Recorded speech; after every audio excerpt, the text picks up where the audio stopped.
Good morning, everyone, and welcome to this Globe Team / Immersive Labs webinar. You fight as you train, where the main topic is crisis management. And the session today is going to be active. We expect everyone, including our panel here, to participate actively in the conversation and discussions. What also will happen is that you will all be able to actively participate and vote on your favorite answer to the challenges that we post throughout the session. Just before we actually kick off this session, I'd like to invite our panel.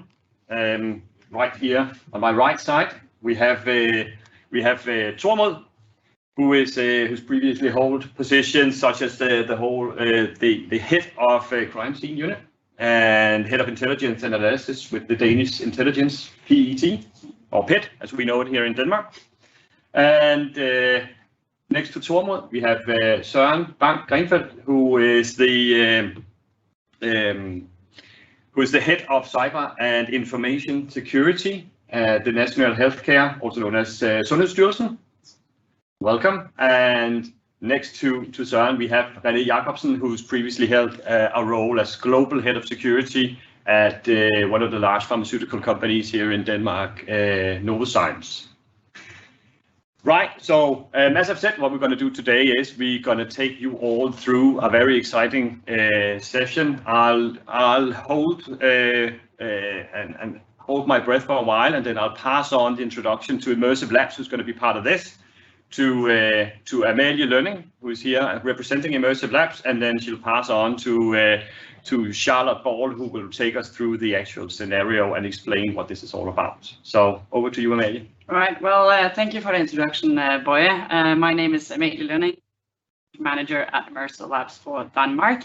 And first of all, thank you, Globe Team, for facilitating this really exciting webinar, and also for all your inputs, helping us a lot preparing for the case today.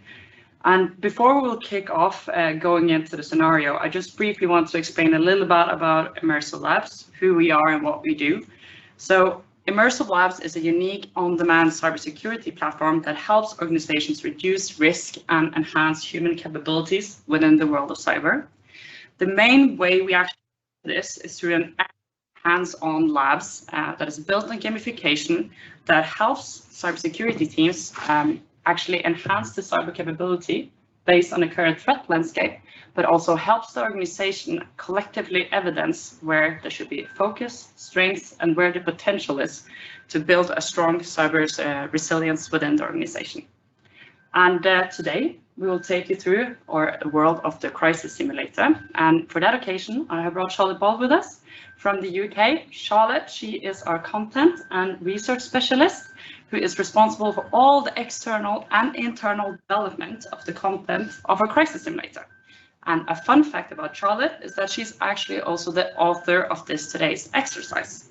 And with Charlotte, I will give the mic over to you. Perfect. Thank you so much for the introduction, Amalie. What I will do now is I will launch us straight into the crisis simulator, and we can get started with playing. So bear with me 1 second whilst I just share that with you.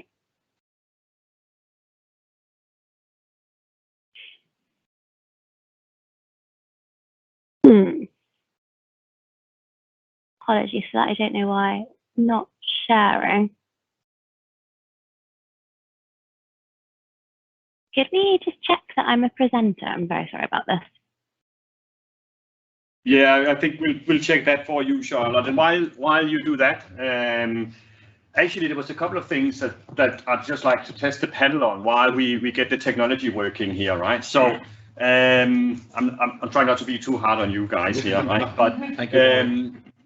If we think about, we have a very dynamic threat landscape. Things are changing all the time. New threats are coming in. Scenarios are changing. A crisis can be many things, right? Energy crisis, people talking about that being on the rise at the moment. But another thing that we all read about in the news every day is the crisis in Ukraine, right? So if we think about the crisis in Ukraine, and with your experience within the security landscape, how have you seen these things in types of cyber attacks against, from a geographical point of view? How have you seen the trend Have you seen a rise? Have you seen a dip? Have you seen it being more or less stable? If we look at it before the crisis started, so what reconnaissance were made before something happened during the crisis, and what do we expect to see in the future? Could I start asking you, Tormod? How do you see it? I must say that I will send it to you, please. Pass it on. Sorry. Okay, that's fine. Well, we saw during, well, actually December and the days before that, we saw a rise in the activity. You can say, okay, cyber attack is many things. One thing, a measure of that is the general activity from somewhere, and a cyber attack could also be an actual attack. So just so we are saying it's just activity, we just saw somebody scanning for vulnerabilities and so forth. And we saw a rise in that end of last year. That could also have been from a vulnerability that's called Log4j. So you can't attribute it to exactly to be from Russia or the Russian interest in Ukraine, but we saw a rise during the last months. And then actually we saw a dip in the activity during their assault on Ukraine. We saw a dip in the activity in Denmark from Russia-based IPs, you could say. So a rise, but actually also a fall. Okay, that's probably a kind of a landscape we would expect to see as well, right? So it is, you know, you do your reconnaissance first. Actually, you could take down critical national infrastructure at that point and test out how does things actually work. We've seen diplomats actually have to leave Europe at this point in time, right? So yeah, there's definitely something there that seems, you know, similar to a traditional act of war picture, right? So looks like we've got technology working. And Charlotte, I think you're ready to kick off the situation. Can you brief us what you're going to talk us through today, please? Yes, of course. So what we're going to do is we're going to play through a scenario which is based on the incident at JBS. So in light of supply chain crises that we saw last year and into this year, from not having enough fuel at the pumps to not having enough food on supermarket shelves at Christmas, it's become clear that we live in a world of supply chain dependency. And what happens when those dependencies become oh so painfully apparent? So we're going to take you through a small taste of the wicked problems crisis management teams have to prepare for every day.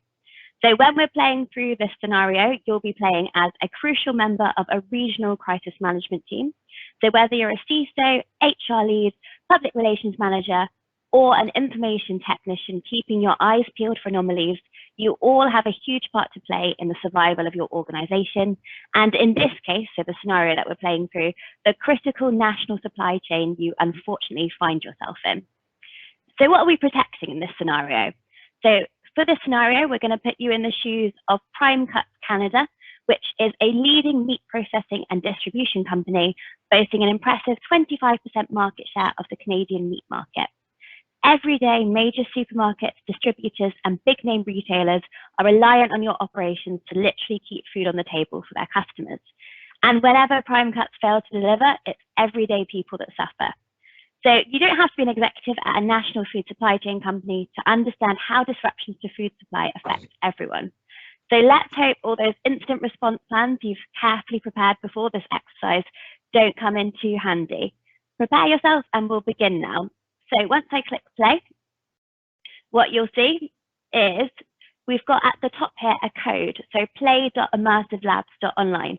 If you access that on your mobile devices, you'll be able to input 9864BE, and you'll be able to vote on the situation as it unfolds. And your votes are really important because they'll change the outcome of the scenario. So whatever path we go down, there'll be different results. As I said, we're playing as a member of the crisis management team. So here's a brief overview of what your responsibilities include. So you're involved in high-level risk planning, and you're at the fore when anything goes wrong in Prime Cuts Canada. You've got a wide range of backgrounds and specific responsibilities. So normally the CMT will obviously involve core functions such as exec, HR, communications, legal, CISO, physical security, and any additional non-core specialists brought in to support specific parts of response. So you'll be obliged by company standards and compliance systems to undertake extensive training before you prepare for any incident or crisis. So that's the overview and the situation we find ourselves in. Let's go forward to the actual exercise. So exercise 1 is network compromise. So you've had a busy afternoon chairing negotiations with union heads, demanding an untenable pay rise for prime cut employees and that they represent, and you're rudely interrupted by a phone call. The call escalates to an emergency response meeting as your SOC lead presents reports of critical system data encryption. Computers and servers linked to your business network are locking out users, rendering the network increasingly useless. So far, you don't know what's causing these outages, but a recent spate of ransomware attacks in the news means it's prudent for you to assume the worst. If the suspected breach escalates to your operations network, your fast-moving cold chain logistics operation will be crippled. If you don't shut down PrimeCut's Canada systems, the incident could spread and cause more issues later down the line. However, prematurely shutting down operational plants will bring the national food supply chain to a standstill. So what action will you take to limit the impact of the attack on your organization? So we've got PrimeCut Canada. So this is the company that we're working for. We've also got the phone call from the SOC. So what you've received is, hi there, me again, sorry to bother you, but we've seeing some suspicious activity on our servers. It seems some staff are having trouble getting into the system, and the users that aren't in can't seem to access a lot of our sensitive data. You obviously know how much this affects our processes here, so we need to get on top of this before it escalates. So this is the information you received from your SOC lead. And then here we go. I will open the options. So what we can do is we can shut down the corporate IT network. So you can't afford to halt operations before understanding the nature of the attack. Given your large share of the market, even a week-long delay could cause a meat shortage in the supply chain. You can shut down your operations network only, so you can halt operations. You can't risk whatever's happening in your systems to escalate to this network. Keep the business operations online because that's where we know the incident is, and investigate further. We can shut down both networks, so it's too risky to keep either online until the threat is investigated and contained, or we can deploy containment procedures to the affected computers only. So only the ones that are displaying suspicious activity should be contained to maintain service continuity. So I'm opening the voting now for our participants, and whilst we do that, I'll hand back to the panel for a discussion of this situation. So the voting's open. Panel, did you have anything to add on this? Right. Thank you, Charlotte, for kicking off this session. I think also maybe we'll post the link for signing up for and to participate here. It will be posted in the chat. You can click that, and then the code will be available for you in the chat as well, or you can see it from Charlotte's screen. Right. So we have a situation here, right? An organization has been impacted by something at this point in time. They don't know what. Something has affected them. There are some servers, they don't know actually yet where. So the security operations team says that we see this. Now, they have ahead of them. So thinking crisis management, the you might have on your shelf and all of that. What would you do to make a decision in terms of, should I shut down my corporate network? Should I shut down my operations network? Should I shut down both? Or should I try just to contain the servers where I've seen some suspicious activity? Tormod, please. Yes, it's a difficult question. But first of all, I would say take it serious from the beginning. Be aware that maybe we have a serious problem, and then identify if you need further information before you take your decision. So try to become a little bit wiser about the situation, and then take it serious. It will be my approach to this situation. So no quick this. Say I'm going here. Of course, it's depends on the situation. Yeah. And it's difficult to say. Should I cut down everything now? Because it's a huge decision. Absolutely. But my first step will try to be a little bit wiser and then take the decision. Yeah. Join my crisis management team as soon as possible, and use them to go in a dialogue with my team. Yeah.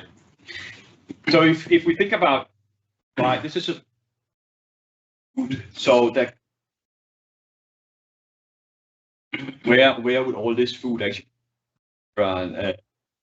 Thinking about your experience with sort of global security, so in kind of supply chain business in pharmaceutical area. Yeah, I think I think you can take those two steps, right? You can shut down the whole thing, or you can try to further investigate. I think there's two, depending on what threat we're looking at. But I think seen from my experience is that a lot of threats is not evolving as we thought. Maybe they are maybe smaller or larger, but I think a good way is to start to investigate further, because to shut down the whole operations means huge impact for the business.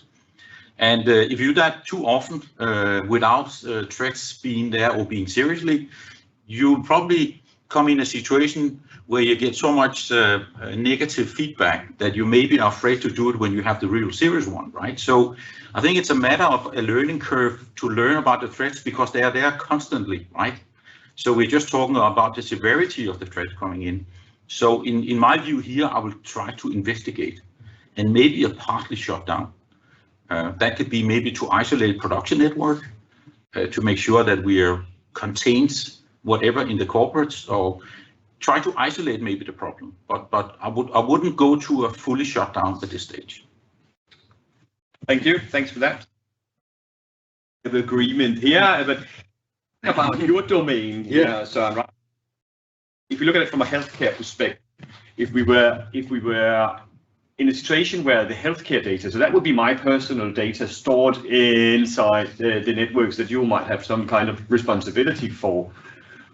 When would you make a decision actually to go ahead and say, actually, I think I should shut down much earlier because I've got a different responsibility than you would have in a supply chain? Yeah, thank you. I assume we are in a crisis meeting right now, so we would get some feedback from these people, as you also said. I would have the first thing I would do would have the crisis team meeting, and then we would discuss this, just so I wouldn't do this on my own. But actually, I think we would agree on option 2, shutting down the operation network, because in my sector we would have emergency. We can treat patients without the data, so we would probably be okay if we shut down. And this seems so serious, in my point of view, that I would try to contain it. But also, if I had the option of containing it without shutting it down, I would do that first. But it seems like we don't have that option here. So I think actually I would go for the option 2. Good. So I think with that conversation, right? Let's hand back to you, Charlotte, and maybe you can add a bit of more context here. It seems like we've got participants who voted out there.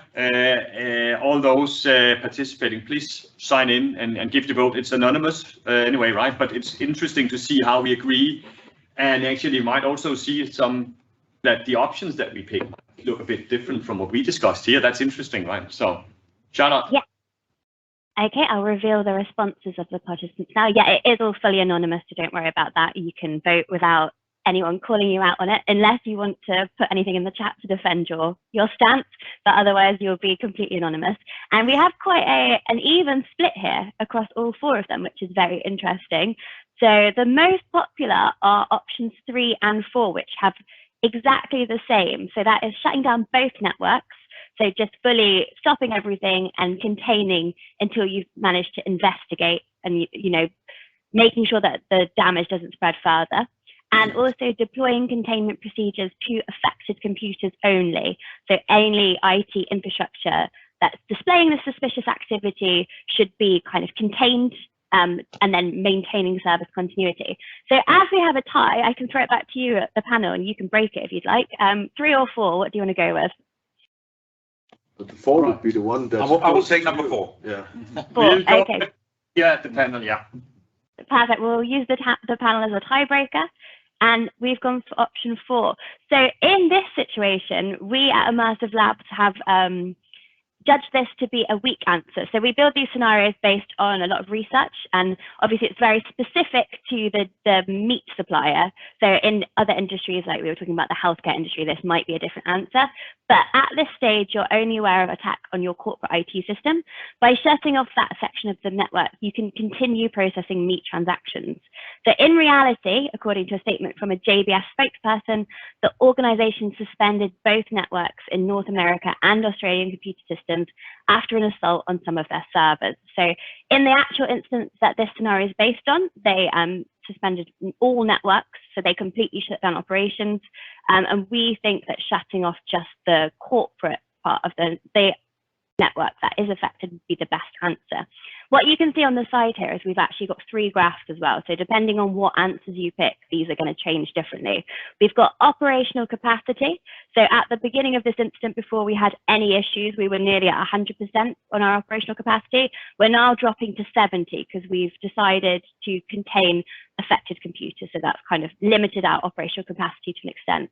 We've also upped our return to operations. So at the moment, we're judging that to be around 3.5 days to kind of see what's going on and fix those computers. And our reputation has gone down by 20. So we've lost a little bit of reputation, probably because that operational capacity has dropped a tiny bit. So those graphs, we'll keep an eye on them throughout the scenario as well. On to the next inject. So we've deployed containment measures, but it transpires that unfortunately it's too little too late. You're being attacked by a known advanced persistent threat group, or an APT, known as REvil. So a message on your computer desktop throughout Prime Canada's IT network confirms this. So we've got a ransom note, and here it is. Your files are encrypted and currently unavailable. They're offering us a ransom in order to unlock those files for us, and they've sent us kind of the tour link that we can go to and how we're going to get those files back. Opening the file reveals they've exfiltrated and encrypted 75 gigabytes of company data from our systems. So what has been encrypted are employee and supplier databases, confidential financial and personal information, and they're asking for $14 million in Bitcoin within 24 hours. Otherwise, they're going to put this data up for sale on the dark web. So the executive team has mustered technical teams to source backups to restore your network systems. However, there's doubts in the group about withholding the ransom as further extortion tactics are deployed by the threat group. So not only have REvil encrypted your data and sent you a ransom note, they've also started notifying companies in your supply chain, which includes a large countrywide fast food franchise, about their involvement in the compromise. Because obviously with customer data, you're holding data on other organizations as well. And now REvil are contacting them directly to say, look, we've got into Prime Canada's systems and you're at danger as well. So considering official communications have yet to be disclosed, it will be a devastating impact on your reputation if Burger Barn goes public before you. So Burger Barn is the company that's being contacted. And we've got a phone call from them. So, hi there, it's Jemima from the Toronto HQ of the Burger Barn. We've heard that's been going on from your comms team, but thought I'd inform you we've also been contacted by the ransom group and are being extorted by them as well. What a mess. It's total panic stations over here. We'll update you with any more info as we have it and hope you'll do the same. So this is triple extortion. We've got a little bit of a kind of a graphic here that explains triple extortion. So we're being extorted by REvil directly. And then double extortion is about leaking the data. So the first one is just pay us and we'll de-encrypt it. Double extortion is pay us. If you don't, we're going to leak your data. And triple extortion is pay us. If you don't, we're going to leak your data and we're also going to affect your supply chain as well. So it's a more advanced ransomware tactic. So what are we going to do in this situation? I'll reveal the options and you can vote now again. So are we going to reconsider withholding the ransom demand? Are we going to just give in now and decide to pay them as our fastest route to returning to operations? Are we going to start a public communications campaign? So are we going to start enabling communications teams to make a statement so that it's us that's taking charge of the situation rather than leaving it to our supply chain? Are we going to focus our attention on contacting supply chain companies and reassuring them and giving them information about our restoration? Or are we going to alert all affected supply chain members of the breach, remediation efforts, and next steps? I will open the voting. And then I'll throw it back to the panel again. Right. Thank you very much, Charlotte. So, all right. So the scenario now evolves from here, right? From what we've seen before. It now seems like data has actually been encrypted and has been taken out. We're facing something which is probably what we all fear is happening to our organizations, right? So data has been taken hostage, basically, right? So we see the traditional part of it. Data has been encrypted. There's a ransom in non-traceable cryptocurrency, right? That definitely tells us there's some criminal activity going on right here, right? Because you don't want to be found in how you pay for all of this. We also see that there's a threat about releasing things in the dark web, which again is saying probably less profitable, I think, for Regal here. And then there's a final vector to this, which is starting contacting your customers, basically. So that's hurting where you actually make money. So all these three vectors coming out here. So go through these here. I think you had a question that says, please. Yeah, the question was, can we only choose one of them? Because I would actually do multiple of those, but that was my outburst. Sorry for that. Because I would do a couple of those, not just one. And actually, in the EU, we have a fourth way to be ransomed. It's actually you could at GDPR you could actually ransom people to say, okay, we are gonna talk to Datatilsynet and you'll get a fine. So we actually have a fourth wave of extortions in the EU context. Yeah. Right. So this is and correct me, please, if I'm wrong here, right? There's 4 options, right? And this is we're managing a crisis, so we are prioritizing our options here, right? And this is the difficult thing. These are the things we're facing when we're in the crisis room trying to manage these things, right? So let's just we can get back to the part of saying, can we do multiple options? I know we can add more options. The platform is customizable, so we could add more options if that is, but that wouldn't make it easier. But yeah, I will. Of course, we have a good backup structure, right? So we have backup of all the data. So we're not in an issue here. You're assuming. I'm assuming that. Yeah. But anyway, I think I will go for option 4. I think alert to the supply chain companies to actually alert our suppliers and the whole organization about it. I think that's important. Also, seeing for the reputational point of view going forward. Yeah. So I will choose option 4. Okay. Any comments from? Well, I agree, and I think it's very important to create a strong stakeholder analysis. Who are the most important stakeholders for the company in this situation, and create a strong communication strategy. It's needed now. Yeah, interesting. I'm the odd one out here, but I'm used to that, I guess. But I would go for the first one would be option 2, actually to try and actually do a statement. And okay, we have a lot of customers, because you would also communicate to your supply chain through that, because they would get the same, you could say, press statement. And then I would actually go into option 1 and see what is our options. Could we actually not pay them, but maybe open and communication with them? So I was going to option 2 and then maybe into option 1. I would prefer to go into communication as well, but absolutely not pay them. Really?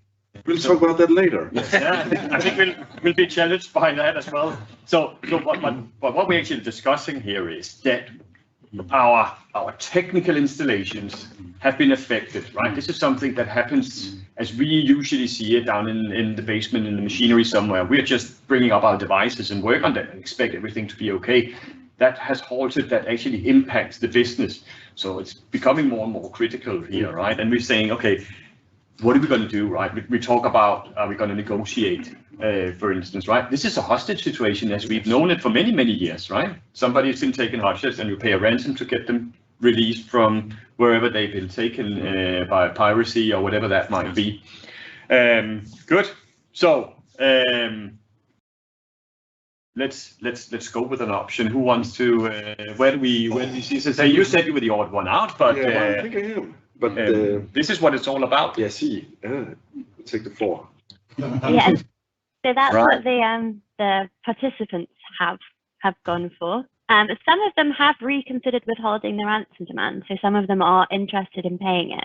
So the panel seems to be quite divided on that, whether that is a viable option. So I'm interested to know if there is any situation in which the panel would pay a ransom.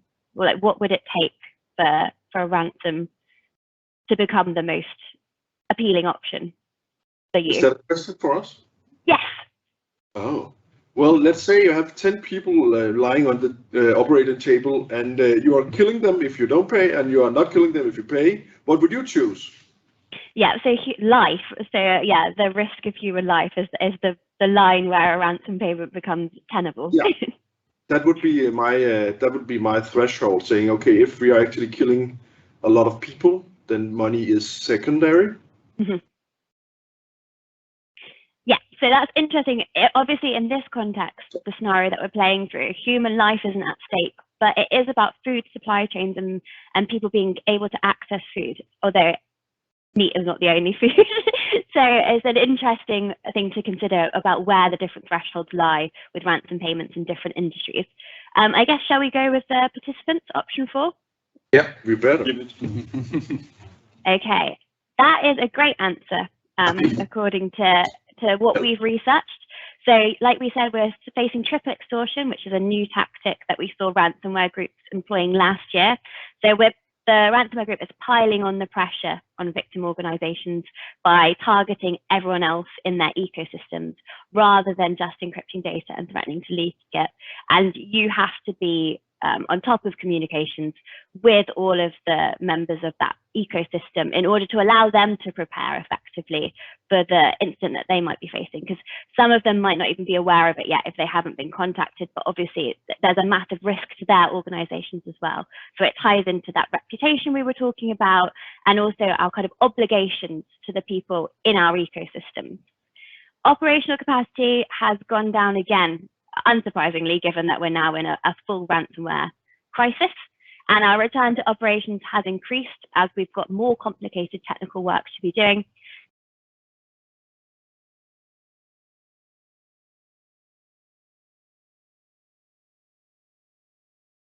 Just to leave.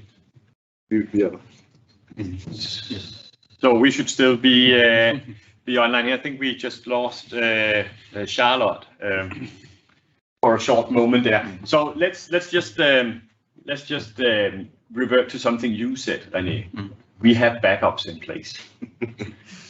So I think more and more organizations know that they have to do backups, but are they being tested? Are they being verified? Are they actually being used? Or because I often hear that somebody's, oh, we need to restore from backup, and then you figure out that taking your backup and restoring that data set back to where they were at some point in time suddenly takes days. So any experience to share in terms of or knowledge about backups? I think my experience is that a lot of companies do backups, right? They do backups of changes maybe on a daily basis, right? And then they have weekly backups of their servers, and then they have monthly backups. But in my experience, I think we're not testing that often that we should do, maybe, because it's time consuming to do, and it's a hassle for most organizations. So we back up, but we maybe don't have a good process of that, right? So if we come into this situation, it's you just cross your fingers, right, to say hopefully it works. Hopefully it works, yeah. But that's risky, right? So if we took that from a risk management perspective, we would look at that and say, actually, how do you mitigate by luck? Right? I would be a bit worried if you did that as business, right? So this is maybe my experience is that we are maybe not good at testing the backups, right? Because it's time consuming, and most organizations are under pressure, and we have just I think we trust in the technology and think it works, but yeah. What's a good backup strategy? Is that another question? Well, I would say something different, because if that came on my screen, I would assume that the backups was encrypted as well. I would have assumed at that point, that I was compromised also on the backups. Maybe not how far back, maybe, right? That would be my main goal. Is to okay, let's try and see, okay, where is data? Let's get some up and running and test the ones a year back, and then go forward, because I'm not sure. They probably have been there for maybe 180 days, half a year, something. I would go further back than that. So assume the backup is encrypted at that point. That's the first thing you go for.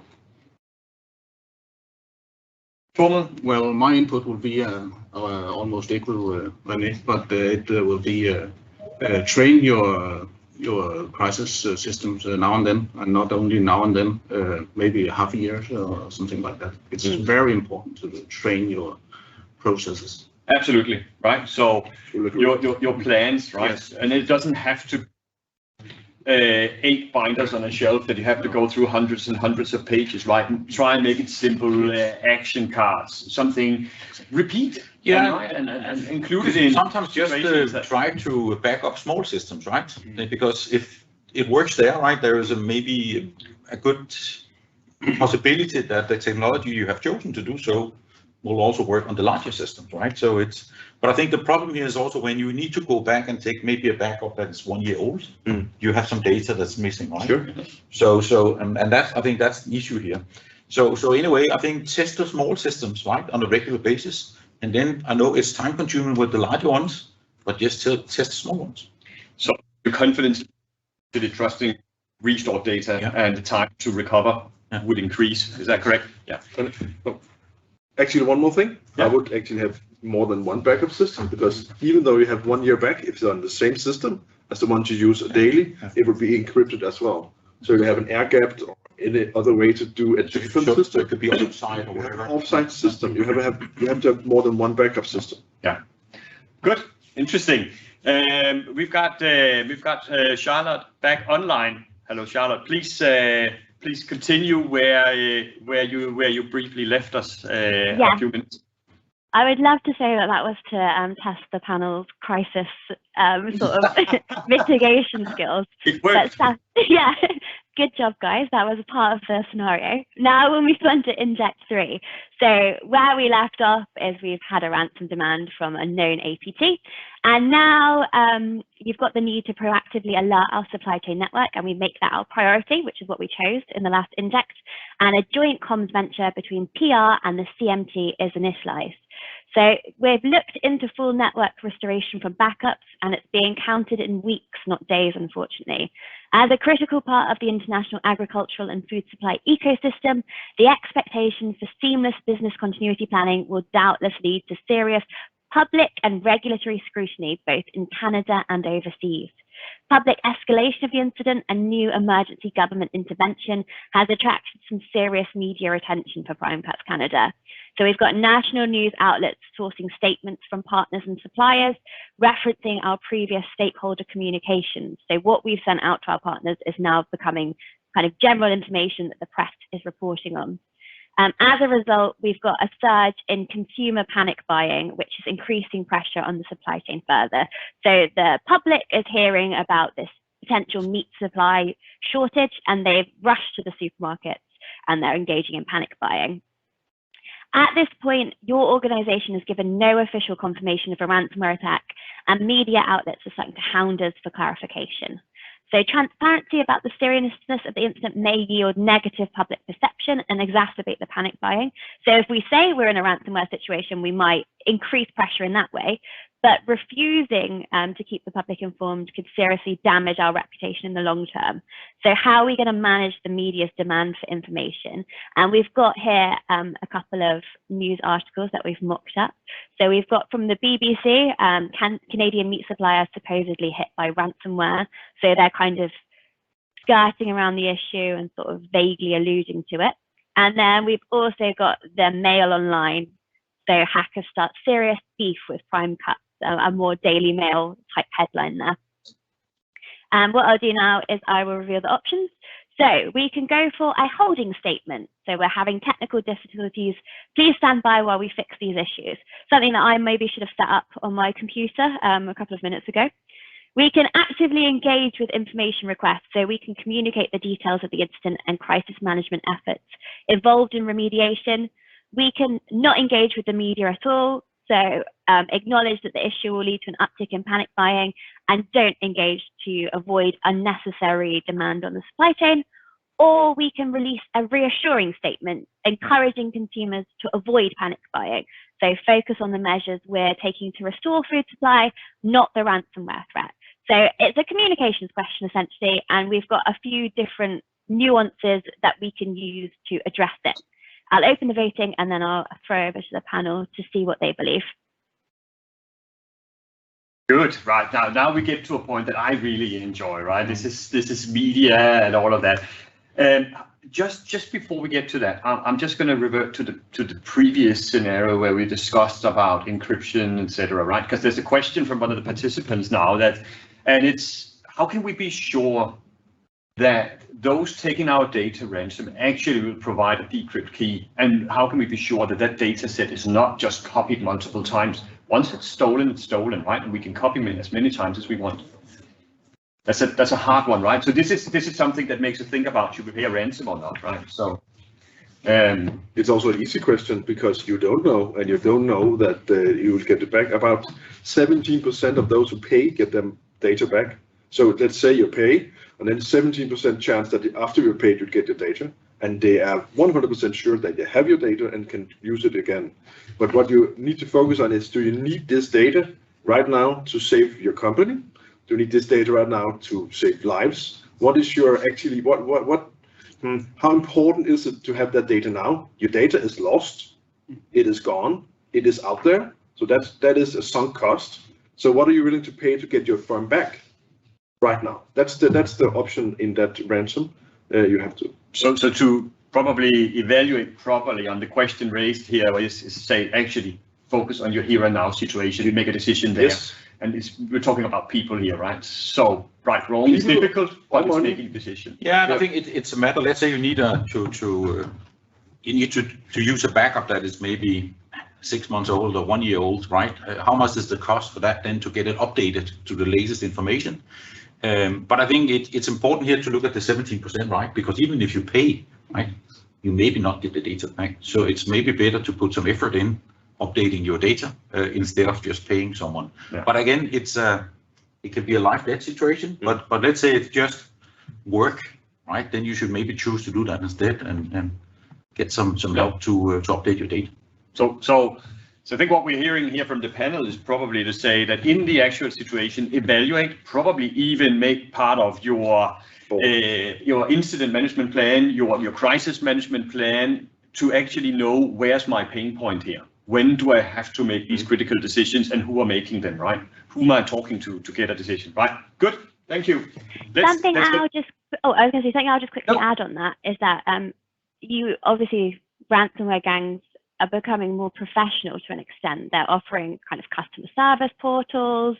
They're almost offering customer success managers, and we know what ransomware organization is attacking us. So there's a possibility you can do a bit of research into Revo and kind of understand their business model, as it were, to think about how that might affect the restoration of the data and how they've treated other companies in the past, which sounds counterintuitive, but ransomware gangs, they want people to pay. So they kind of have an impetus to do what they've said, because otherwise, why would you ever bother paying them?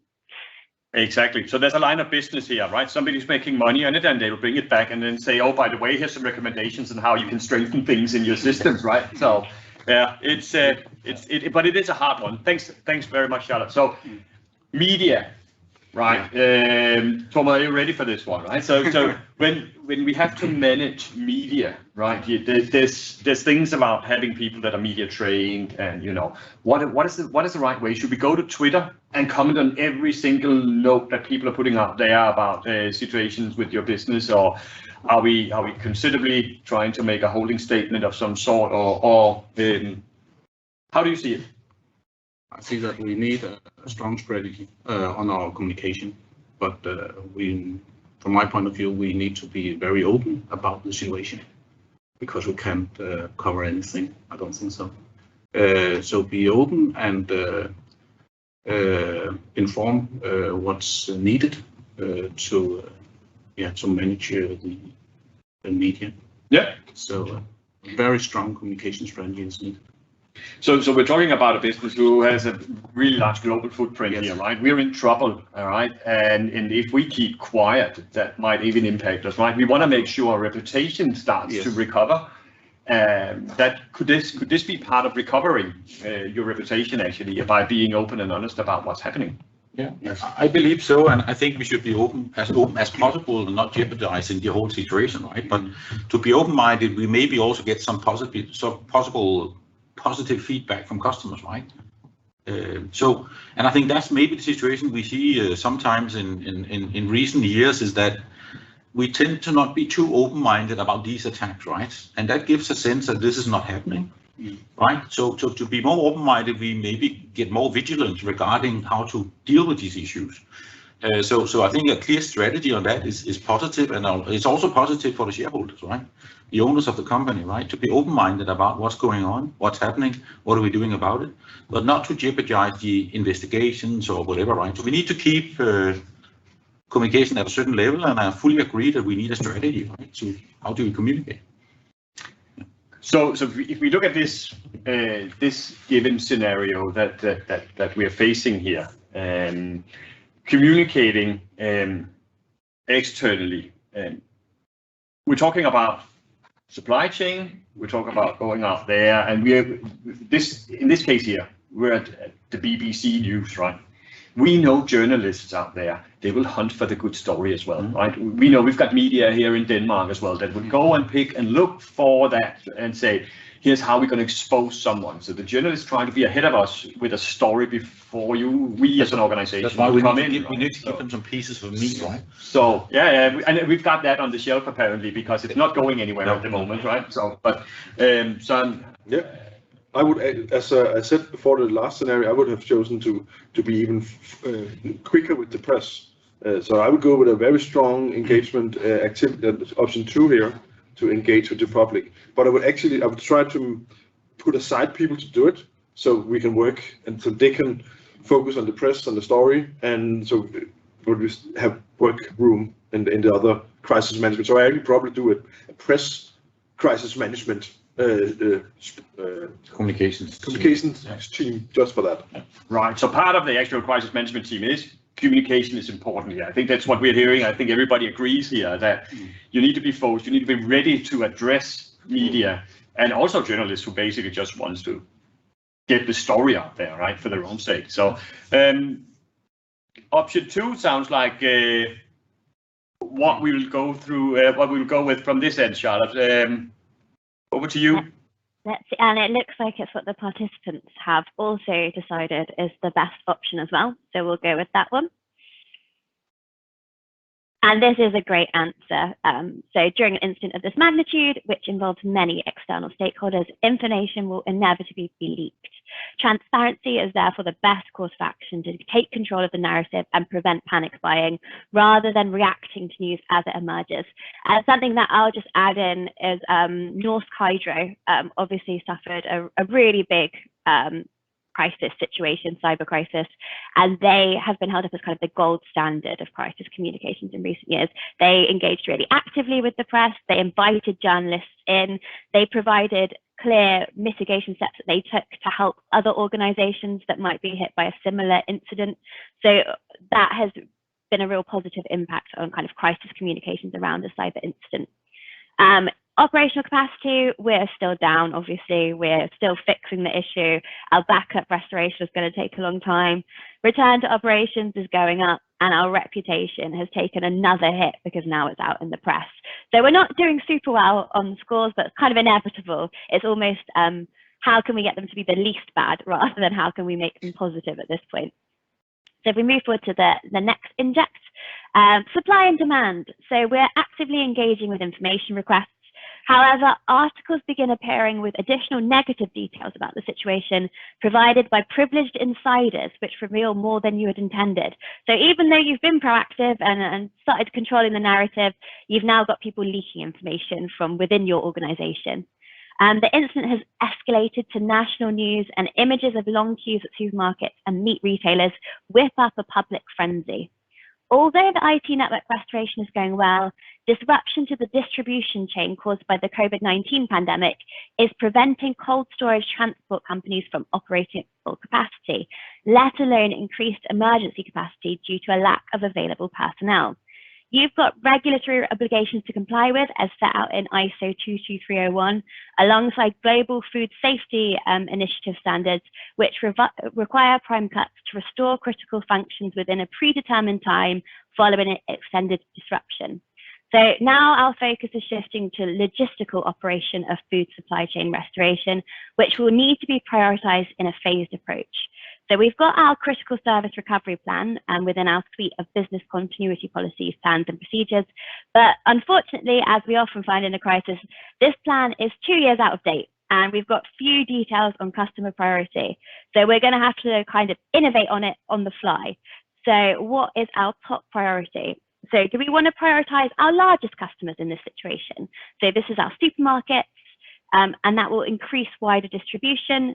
It's not the quickest course of action, and I'll be leaving other vulnerable customers without supplies, which could attract press criticism. Do we want to send our supplies of meat to the closest processing plants? So it will improve public perception in the short term, as we'll be seen to be taking action. In the long term, we'll be leaving critical customers in the lurch, who you should perhaps instead prioritize. Do we want to send our supplies to suppliers with vulnerable customers? So we've got contracts with medical facilities and care homes. So these customers are more vulnerable than potentially those shopping in the supermarkets, etc., or our big corporate customers. Do we want to kind of engender public goodwill by servicing these customers? Or do we want to send it to customers who have complained the most? So these customers have expressed an urgent need for supplies, and they're the most likely to take action against us if we don't help them. However, it might not make the most business sense. So as we're a kind of an in-demand supply chain, and we've got perishable goods we need to prioritize, and these are our options. I'll open the voting and hand this one over to the panel. I think it should be a juicy discussion. Thank you very much, Charlotte. Yeah. So just before we go through and discuss the options here, because now what I'm getting from this is I'm now seeing a physical and a digital world connecting somehow. They're reaching each other. There's a hybrid threat rising here now because things are not reaching where it's supposed to. So things are getting stuck. So how, probably starting with you, René, here. How do you see that evolve? Well, I think it's clearly there, and what we have seen and what I experienced myself is that even though we think about the logical security, the physical is very much an integrated part of it. And even sometimes you see access control systems. So if you attack the logical security, you actually also affect the access control system, because that's also a part of the IT infrastructure. And so there is a lot of I think risk in regards to the physical part. So you need to think this as one. You cannot say it's only that one or that one, right? You need to think the whole system as one, because else you will get weaknesses. Other parts of the, you can maybe focus on the logical, right, and say, hey, the physical is not my part, right? But if you have threats in the physical, it can affect the logical. If you can enter a building, right, and get into a server room or some IT infrastructure, right, that's a big threat for the logical security. So you need to think that as one, in my view. Social media organizations at some point actually had a huge outage.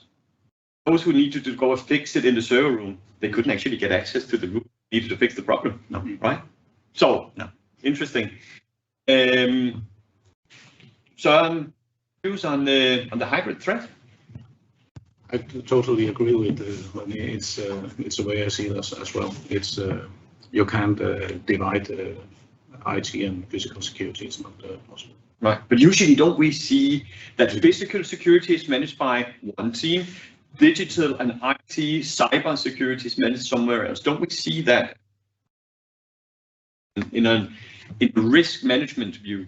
Yeah, or the corporate security joined officer, up right? risk So because we have the corporate IT security officer maybe, and then a corporate information security officer, and then you have the physical security officer. You actually need to combine this to one to the corporate security officer, right? Or have some kind of person coordinating. Because I'm not saying that maybe the risk is higher at the logical part, right? But you cannot oversee the physical part. You need to do risk assessment of both and see them as one in a company.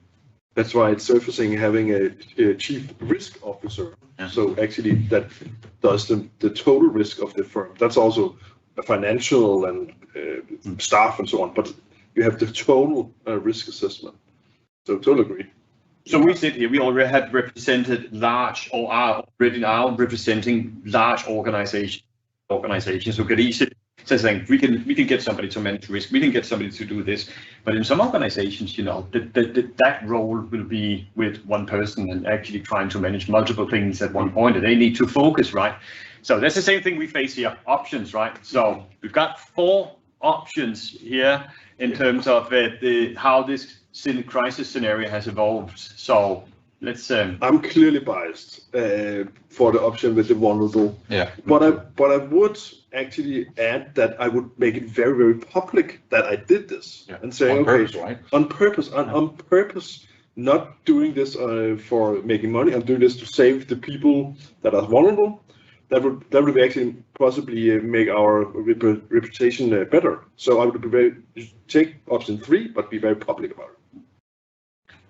Responsible answer, yes. I would say, and actually, during the pandemic, I'm not saying which firms, but some IT firms took this stance and helped, for example, the healthcare sector over other sectors, because it was needed to have capacity there, and so it would show that the corporation is responsible. So I think actually that would be a very good choice. But I didn't see that it was public about it. I would take option 3 and then be very public about it. Good. I think that's what. Sorry, I was. Yeah. No. I think there's consent in the panel here, right? So back to you, Charlotte. Option 3. Okay, and the participants also. This is interesting because when we ran it within our company, this was not the most popular option. So I don't know what that says about the English and the Scandinavians. But yeah, so option 3 is what we've decided to go for. So I'll go through on that one. A good answer. So not the best answer. Again, it depends on what your priorities are, right? So we put it as a good answer because I guess we're prioritizing kind of business, etc. But if you're prioritizing that kind of public goodwill and people's health, this is probably the great answer. But in this scenario, we've ranked it as a good answer. So it is sensible to use our critical service recovery plan, which provides guidance. But like I said in the introduction to the Inject, as often happens with cyber crises, the plan doesn't cover fully the unique situation you find yourself in. So you can make these plans, but it's not until you're in a crisis that you really understand what you're going to need. And also keeping plans up to date is obviously a very important part of crisis planning, and is maybe something that is neglected sometimes by some organizations until it's too late and they find out, oh no, we haven't updated this when they're in a crisis. So the best time to prepare a plan is not when you're in a crisis, it's before. Despite this, even though it's not up to date and it doesn't cover the full unique situation, it's going to provide us with a starting point for decision making regarding tactical and operational priorities.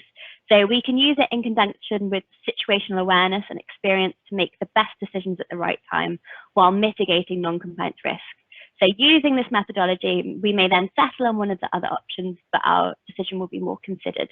So situational awareness is something that we try to build into all of our scenarios. So that's about perceiving a situation, ingesting that information, and then projecting it forwards in order to use all of the information you have around you to make the best decision. So that's a skill that we should be strengthening for sort of crisis mitigation. So we're on Index 5 now.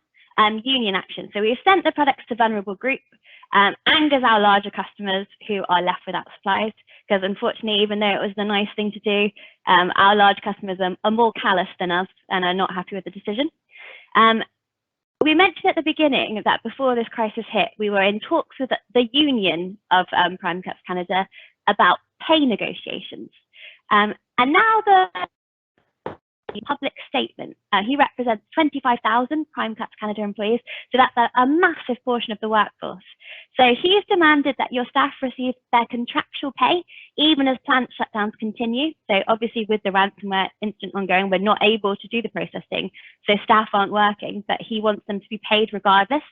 And because they've got power in this ongoing incident, he's demanded a raise after the incident as well. So he's trying to use the situation for his advantage. So you've been putting off discussions with the union for the past 12 months due to the pandemic. To further compound this issue, a large transport union has also come out in solidarity with the Prime Cuts union, and they're going to refuse to transport your products until the demands are met. So you've got a massive amount of pressure with people using your negative situation to their advantage. So here's the statement from Mark Bacante, the president of the Prime Cuts Union. So the United Food and Commercial Workers International Union demand that staff are paid their wages. Even as plant shutdowns continue, contracts need to be honoured. Livelihoods are at stake here. 25,000 Prime Cuts employees need to be paid. Our vital, wonderful employees need their paychecks to feed their families. Many live in the towns where large meatpacking factories are based, meaning if contracts aren't obliged, the local community and small-scale economy will be affected too. Pay your workers is his closing message to you and to the public. So what are our options here? Do we want to publicly commit to the union demands? It's what the workers deserve. Without them and the transport union, you can't do anything. Once they've done the work, you can then negotiate with them afterwards. So kind of a bit of a sly one. State that you'll monitor the situation and make a decision when you have more details. So you don't know how long the outages are going to go on for now. Obviously, you're working extremely hard on restoration, but it's probably best not to make financial promises that may negatively impact your bottom line. If you do this one, obviously the unions may continue refusing to work. Do you want to offer full pay and to review the raise once the situation has calmed down? So give them some of what they want, but leave yourself room for negotiation. They may still not agree to this and sense weakness in your position. So they might see that you're kind of under duress and see it as a good time for them to negotiate more. Or do you want to stand firm against the demands but offer to revisit them later? So if you give in, you risk financial ruin and being unable to fulfill your financial demands in other areas. You can make that case to the union and they will agree to work if they want to keep their jobs. So I'll open the voting and then I'll throw this one back over to the panel. Good. All right. So I think you're starting to be a bit mean on us now, Charlotte, here, right? Because now this doesn't talk much about IT and technology here, right? No. That's what I'm hearing. Now it seems like a completely new vector comes in and tries to take advantage of a situation of a business in a crisis situation, right? You see that? Well, I will mention that I think it was the first situation I mentioned that it is important to identify the stakeholders in this situation. And it's, from my point of view, extremely important to involve the union from the beginning. There must be a union go-to person. It's possible to involve from the beginning and involve as much as possible in the whole situation for the company, because it is a special situation. I don't vote for that the unions are represented in the crisis management team, absolutely not, but I think they must be informed as much as possible. If we were going into a dialogue with the union from the beginning, maybe we will not end up in this situation. Could be. So our crisis management team, a crisis management plan should have some kind of RACI model built on top of it, and actually something in the peripheral part of the organization of saying a union actually should be informed and heard in a crisis like this. The union is always a part, and in this situation. I hadn't seen this one coming, so well, it might be a Scandinavian answer, but I would assume to get paid also, even though we are in a crisis. So of course I would assume to pay the workers, but that might be a Scandinavian approach. So I think I would do number 3. So we would say we will look. This is fair. You have to get paid for it because you have obligations, but we don't know about the race yet. We'll see you into that afterwards. But I think it's my cultural background here in Denmark that's speaking. Might be less cutthroat than America. Yeah, so experience tells us similar situation. In Denmark, in Scandinavia, we would look this way. In different, right? So organizations are global, right? Yeah, I don't think when I know a lot about the Canadian culture, I don't think it's that different. But anyway, I think we should pay, but we should also know that we have a backlog afterwards, right? When we are past the incidents, we have a backlog of production. We need to produce more. We need to deliver more, right? And you can then talk to the union and say, hey, guys, we will pay you now, and let's then try to find a sensible agreement when we have to deliver more and maybe have overtime, right, on the other side. So yeah, of course, I think we should pay them, but then talk also about what is the next thing that is hitting us. Yeah. Number 3. Yeah. Number 3, it sounds like. Okay. So Shana, you said this was inject number 5. Is this? Do we have more coming? This is the last one. And this is the last one. Okay, good. Yeah. So it seems like number 3. And if you could maybe also just try and, I'm not sure whether you see some results coming out of the overall scenario.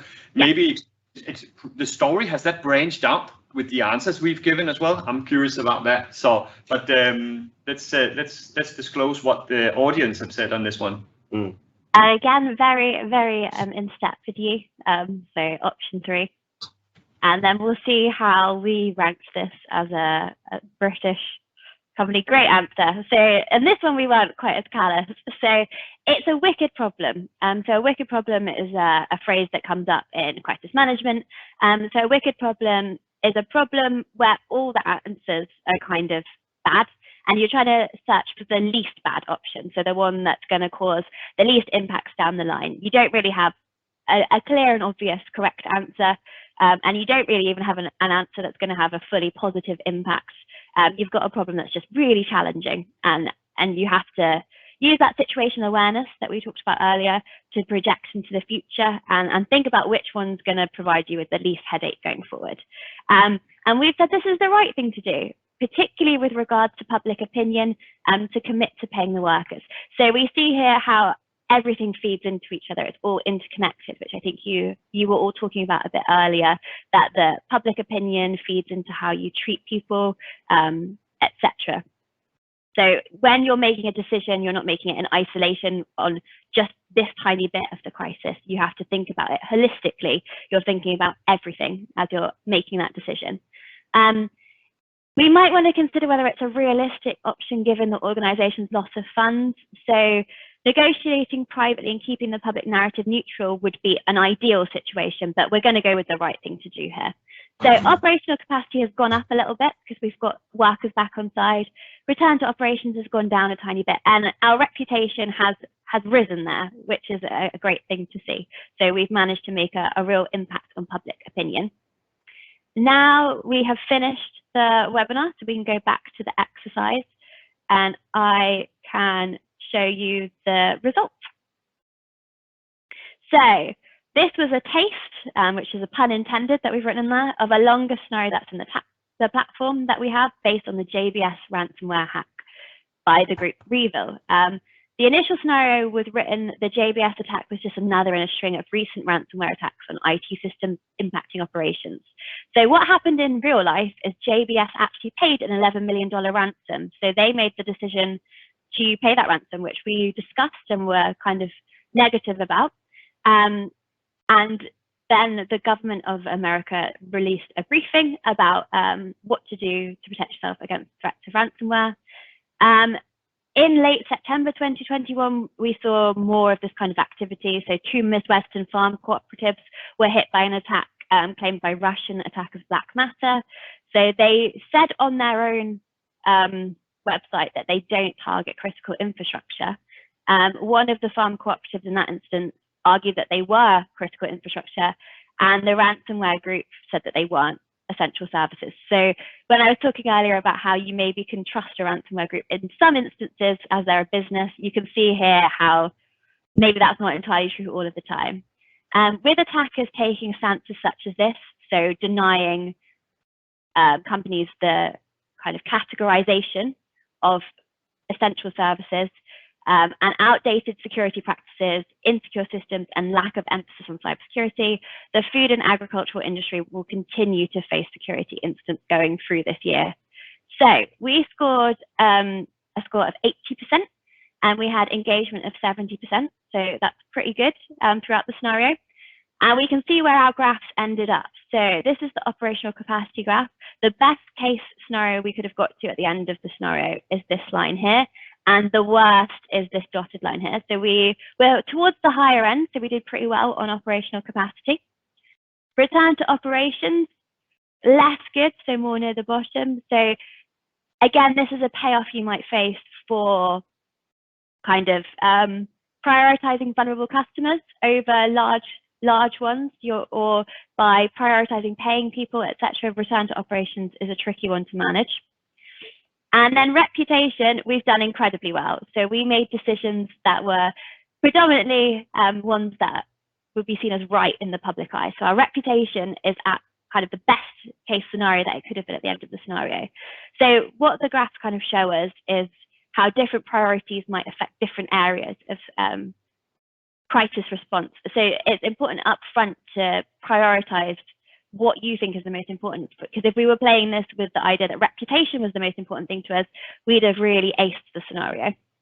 That's what I can show you. I can also show you the votes on individual ones and which ones were okay answers and where we saw the votes and the feedback, so you can review all of that at the end. Did the panel have anything to say on that kind of ending and overview on how we've done an assessment of that? I could say that the reputation will get you in the long term.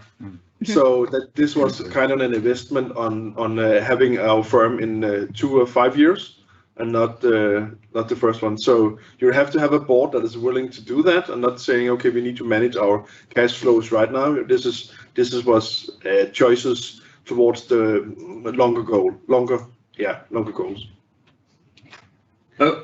Fully agree. I think the reputational will, over time, we will win the business back, right? And I think that's the important part, because if you come out with a bad reputation, that will stick with you for many, many years. But I think the other area where we actually took the choices that is looking into our reputation will get us back to a normal business as soon as possible. So I think I have a question for you, actually, Charlotte, if you're okay with that. So what we've seen built here, and you mentioned it as well, saying, well, this would be from, let's say, from a UK or US-based angle, that this would be how answers sort of would adapt to how well it is. We're talking about a cultural thing here as well, of saying, here I would say reputation is absolutely most important, and we'll do a trade in terms of other activities, and we have a risk appetite that might look different. So please tell me if I'm mistaken here, but can I adapt some of this stuff on the platform so I could actually sort of have that cultural fit? So saying, actually seeing that in Denmark, could I adapt the way that the score outcome would be presented if I needed that? Could I customize a scenario? Yep, you absolutely can. So all of our scenarios are available as templates to build from. So we could select that scenario that we just worked on, and then you can change every aspect of it. So you can change all the scores, you could change the rationale to make it more applicable to your cultural norms. You could change the graphs even, you could make those different. Yeah, all of it is entirely customizable. So we can just change it all in here, every single part of it. And we would encourage customers to do that, because obviously the most value that you're going to get out of it is from making it applicable to your specific kind of desires of outcome for crisis management. So the idea is that it reinforces that decision-making mind-muscle connection. So you've got practice at making decisions, so you're able to make them more quickly in a crisis. Good. Well, thank you. That helps a bit because I think we could see that in there, right? We did discuss about that. So, all right, we're at the end of this simulation here. We've seen, if we look at it broadly, we've seen agreeing, disagreeing, arguing, talking, discussing around these different options. And in most of these injects that we've been through, we've also seen that we see things differently. We prioritize differently. So that tells us a bit about the dynamic in this landscape as well. Why do we see these different answers across, you think? Why is that? Maybe it has something to do with our experience and the specific area for our knowledge.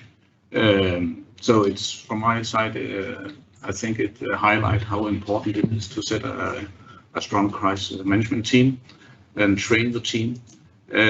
Because if you have a strong team, then you have different angles on the situation, and then it will be easier to go with nothing is right, but go with a wise decision. Because if you are on your own, it's your own angle. So a strong crisis management team, train the team, it's extremely important. With different mindsets. Yes, exactly. Yeah, and all our bias and so on. Yeah. And add to that is, I totally agree. You have to have the team. Ransomware is so quick that sometimes you have to take the choice on just one perspective. Yeah. You have like 7 minutes, 15 minutes sometimes to take that choice. Do you take down the network or do you not? Don't. So we are challenged with that, our own perspectives, and use that.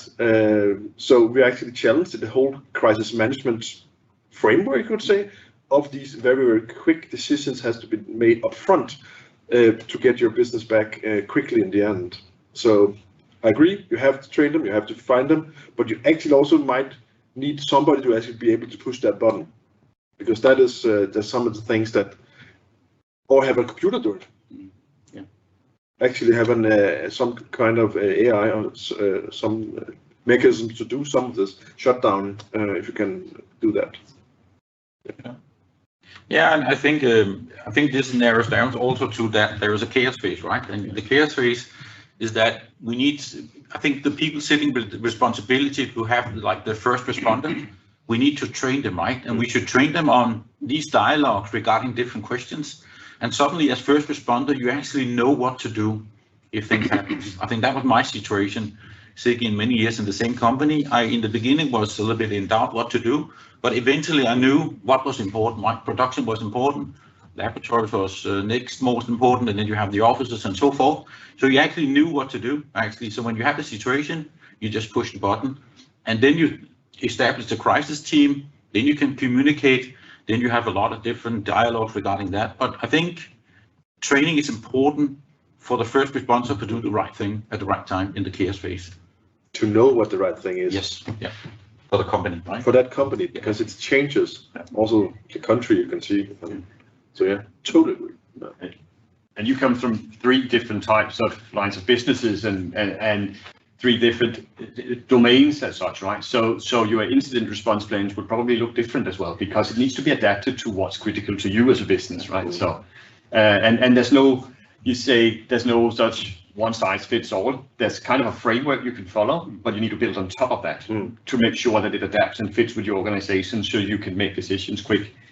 Okay, but then that also ties into why you need a platform or some framework to train this, because you can't take it out of somebody else's book and use it on yourself. You have to actually train it yourself. Yeah. So that ties into the reason for this. You have to tailor the inject, right, to your company, right? So, yes. Yeah.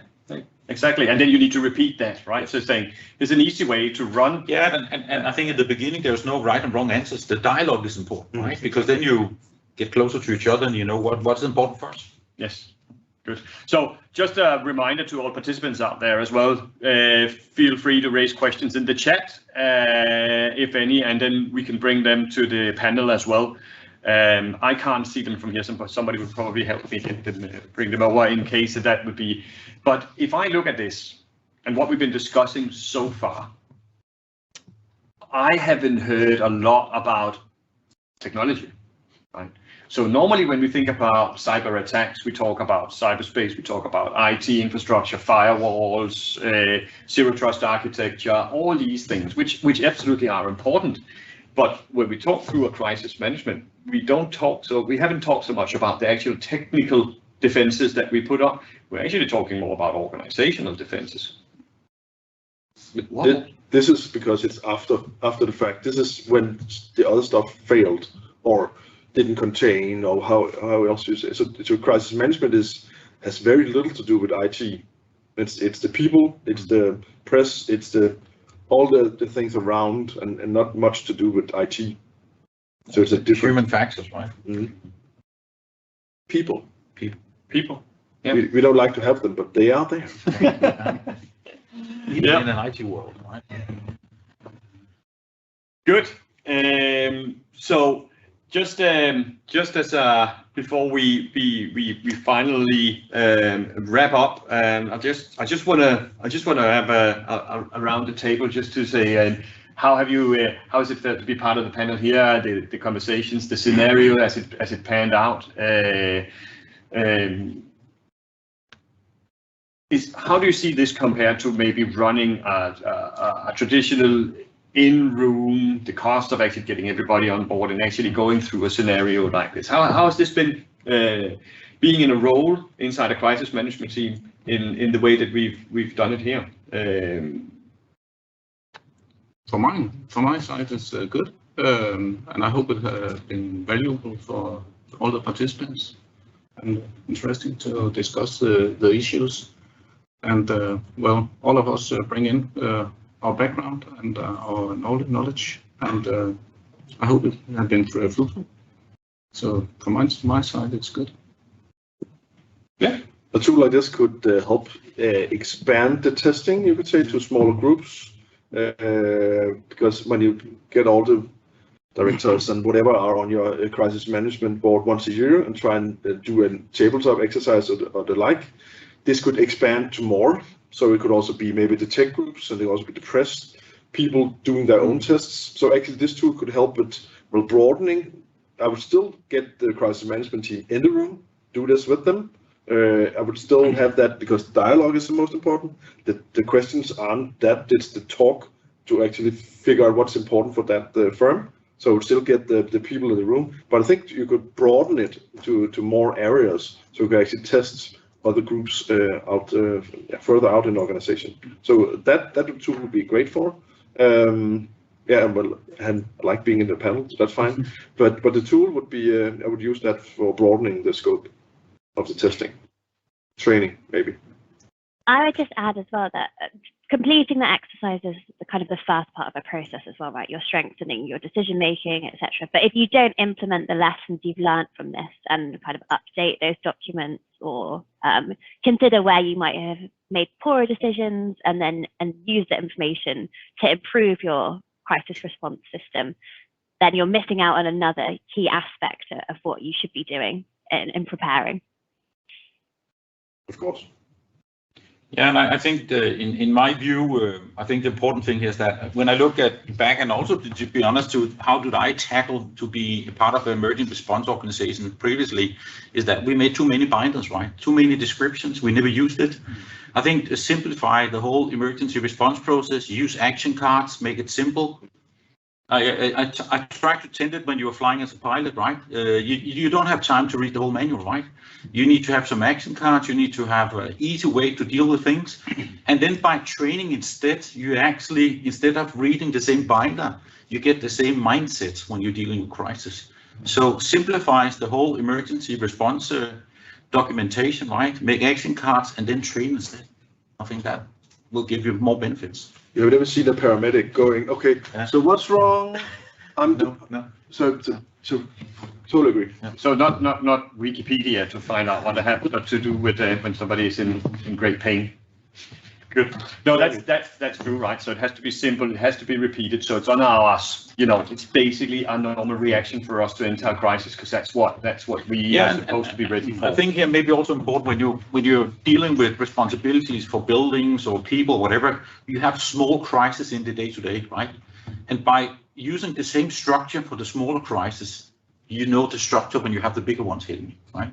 So even though you only have a small crisis, if you can use the same methods, right, to deal with crisis, even though they're small, medium, or large, then you are trained also how to deal with them when they hit you, because this is the chaos phase, right? And then you need a structure to help you in the chaos phase. Good. Thank you very much. Charlotte, any last comments from you? No, thank you for having me. Apologies about the mini crisis midway through. I'll be writing up my action cards after this to prepare for if it happens again. Yeah, thank you for having me. No, thank you, Charlotte. It was very good. Thank you for taking us through the scenario here, and also thank you to the panel for joining in. I think it's been great. I think it's been fun trying to go through a scenario where, just to remind the audience, you actually didn't know what we were supposed to take you through. So you were unprepared but prepared. Yeah. And thanks to the audience, right? And thanks to the audience for listening in. Yeah, absolutely. Yeah. Any further questions that have arisen or anything that you should be interested in knowing, reach out. Contact details are easily found. And I wish everybody a pleasant day. Maybe an applause for the audience. And a small applause for the audience. Yeah. Oh, yeah, and the panel. Thank you very much.